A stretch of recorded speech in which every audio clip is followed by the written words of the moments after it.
Yes, there is. Why I'm doing this Cronulla life-saving program is to incorporate both my loves, my religion and the beach and Australian way of life. We've called it the Burkini.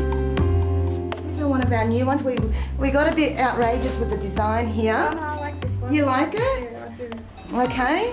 Now the pants at the top are supposed to be tight, so they feel tight. And the reason for that is that when you're diving, whoo, and cartwheels in the water, you don't feel like they're going to slide down.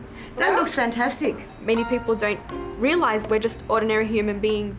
They're really quite surprised when they say, oh my God, you can swim, or oh my God, you know, you're doing a life-saving. Oh my God, you speak English. Yeah.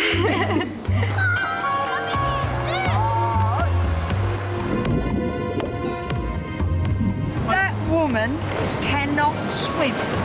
And if you put her here, parading as a lifesaver, to save people's lives, and if they die, you should be sued. Failure is not an option. The best jihad she can do is to succeed in this, to be a role model for everyone. I need to pass this. Not only is there pressure, but there's pressure.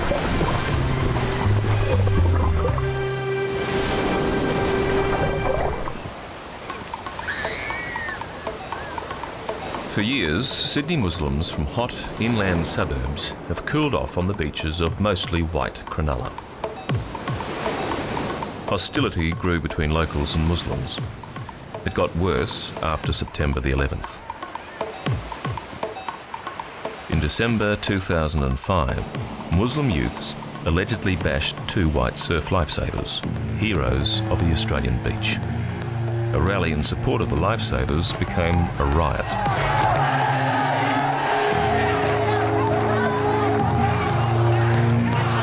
The white mob attacked anyone of Middle Eastern appearance.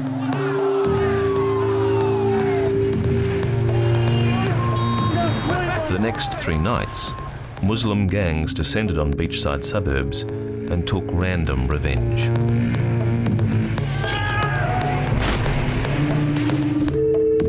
Violent conflict between Islam and the West had arrived on Australian shores.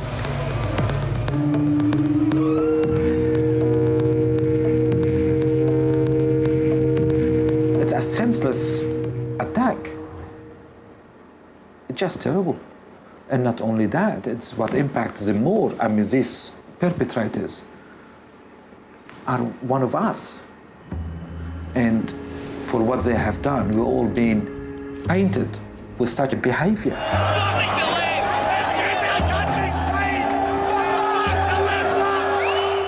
After the riots, we just realised, you know, what these people really think about us. You know, I never knew they pretty much hated us that much, you know, and they started attacking the religion and stuff. It hurts to see, especially because it's so dear to me. You know, now that the riots have happened, you think twice about going down there. That's where I did my surfing lessons. But if me and a group of friends were to go down there now, we'd probably, my parents or anyone, you know, probably say, we'll think twice. Game on, Lemo! I'm very much attached to my younger brothers and my sister, and I don't want them to grow up, you know, in a society where any community is conflicting, because it'll be really difficult, you know. It's difficult enough as it is now, and I don't want them to have to go through that.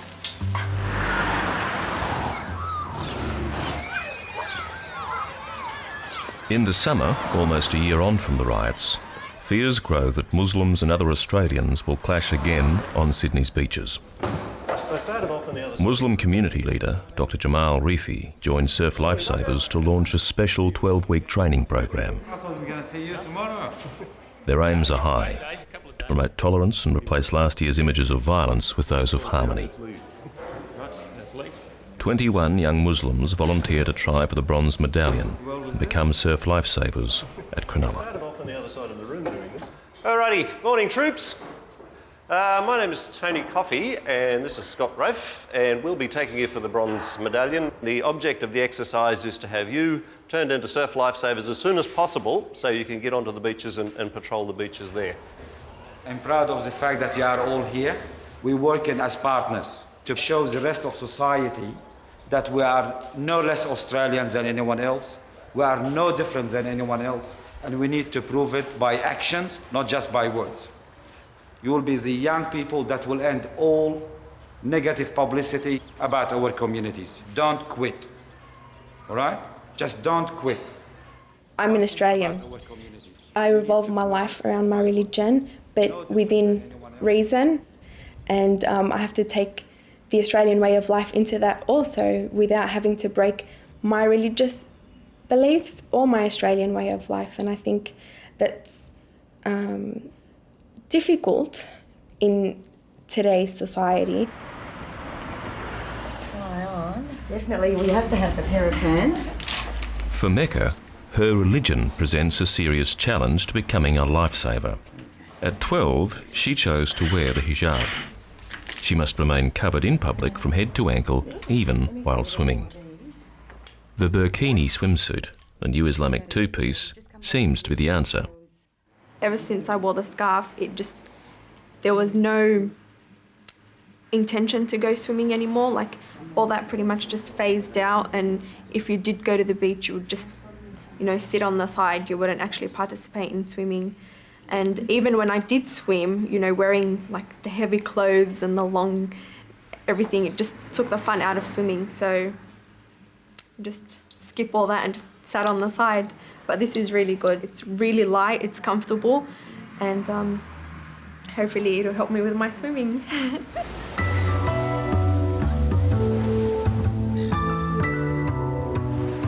The Muslim trainee lifesavers are about to enter foreign territory.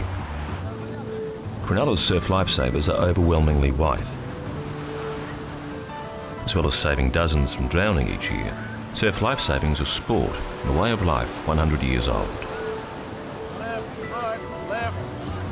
There's no more confident expression of Australian culture. Tony Coffey trains lifesavers for a living, and every summer weekend he's at the surf club. Surf lifesaving is a very traditional thing. It was quite often based on the British military traditions. That's why we've got all of the marching and things like that. But the Judd room, or a room like this in surf clubs, is very common. It holds the history of the club and the things that they're proudest of. One of the rules is that gentlemen don't wear hats. It's a very traditional thing. Gentlemen don't wear hats in these sort of rooms. All right, so we're going to practice our surf swimming.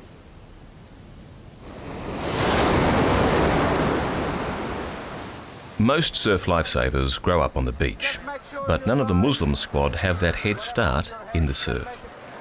To see if they can survive the training, Tony tests their fitness. They must run 100 metres, swim 100 metres, then run another 100 in 5 minutes or better. Everybody listening? Yes. Beautiful. We're starting from this line here. We're going to run down to around that rescue board. Everybody see that rescue board down there? We're going to run back around this post to those cans. Before we start, does everybody know what an assistance required signal looks like? If you could show me now, please. That's it. Beautiful. Come on, behind the post. And go! All right. All right, go. To become a surf lifesaver, each adult member of the squad must earn the bronze medallion. A high standard of fitness, rescue techniques and first aid. Only then can they wear the famous red and yellow. If she passes, Mecca will sport the first ever red and yellow burkini swimsuit. Ready? When I got my bronze medallion, everyone sort of slaps you on the back, shake your hand and says, yeah, you're one of the club now. Without the bronze medallion, you're just an associate member. It's very important to earn the respect of other club members, and they would expect anyone that comes into the organisation to train, to stay fit, to uphold those values. Australians are pretty conservative in their attitude, but if you show that you want to be a team player and be an Australian, then they're quite welcoming. But if you turn your nose up at the Australian culture, they'll probably turn their nose up at you. It's always an anxious time for a trainer at this particular point. Got to get the fitness level up, particularly the swimming fitness.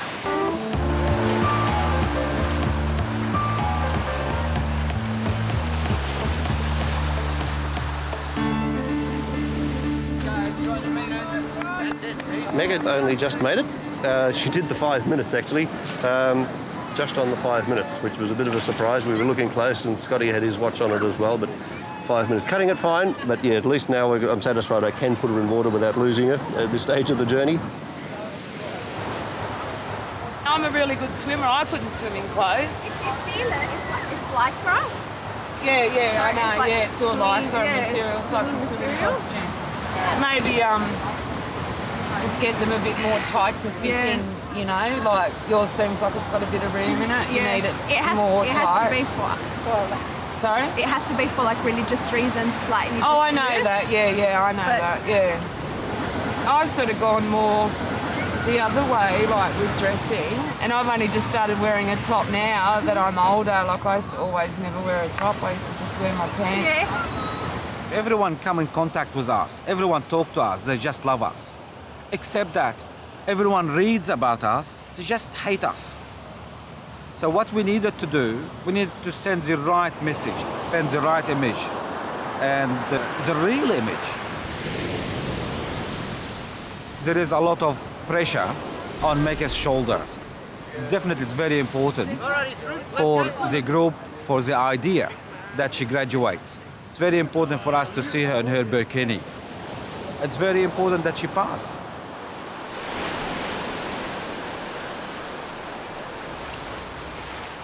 This summer, Mecca and the squad are almost the sole representatives of their religion in Cronulla. Beaches and parks, once crowded with Muslims every weekend, are now mostly left to the locals. I haven't seen hardly any like wogs or anything like that, so only a couple down North Cronulla, but nothing dramatic. So it's nothing like last year. They've got the picture, got the message that we don't, we're not going to tolerate it anymore and everything. So I think that's, in a way, we've kind of won that. They know that we're not going to put up with their crap and stuff. People wonder why we were so angry with them. They would walk along the mall, some of them spit in people's food.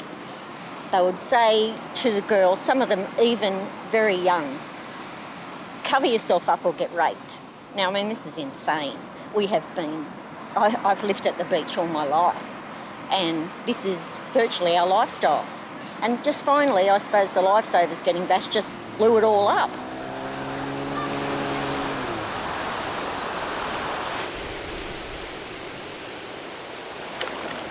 The Lebanese Islamic swimmers I've seen, I don't think they've got it. They're wearing their phantom costume. I don't think they realise if somebody's drowning and with that headdress thing on their head, long hair, unless it's all clipped up, someone will rip their headdress off, then what's going to happen? We're going to have another riot. Someone's ripped their hood off their head. I don't know, I just think it's all bullshit, to be honest.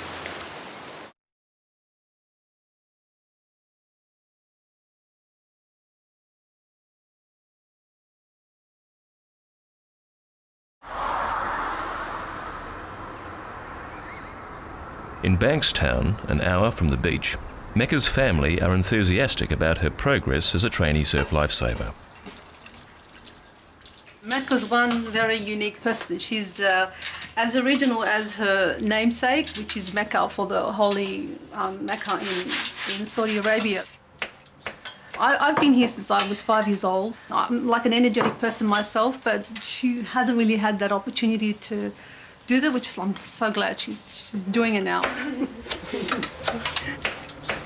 Doing the first run, swim, run in under 5 minutes, that was a prerequisite of the course. So, yeah, having done that, nothing's really stopping me or anybody now. So that's really good to hear. I was really pleased with myself, and I think that's given me that bit more encouragement to just fly through this course, hopefully. Oh, it smells good. Of course, fresh. How important is the kind of thing that